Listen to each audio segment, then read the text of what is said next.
You know what a trauma bond is? Well, I think you might think you know what a trauma bond is, but I'm going to tell you what it actually is. I'm Alana Sanborn. I'm a narcissistic abuse recovery coach, and I know way too much about toxic relationships. If you think a trauma bond is bonding with someone over trauma, like a lot of people think, you're wrong. That's actually not what a trauma bond is. Officially, although it's been used so much now in this incorrect way, colloquially, that maybe the meaning has basically changed at this point.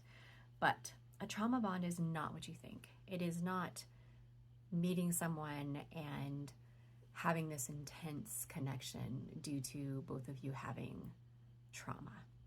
A trauma bond actually, officially, is basically what you might know as Stockholm Syndrome. It's the bond that a victim of abuse feels with their abuser. Trauma bond. What you've been calling a trauma bond, I like to call a reflective trauma loop. So sometimes when people bond over a specific type of trauma or just having trauma in general, it's really useful and they can, get some healing from it.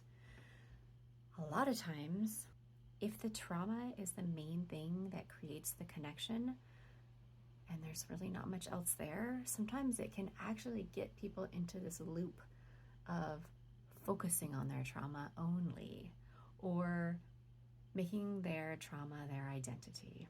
Without it, who are they? And that is when it becomes maladaptive or sort of a negative impact in your life. And that's why I call it a reflective trauma loop, because you get stuck in a cycle of being focused on your trauma in a way that's not actually helping you heal, move forward, or integrate what's happened to you into who you are now. So I don't know why trauma bond started to get used in this very specific and incorrect way.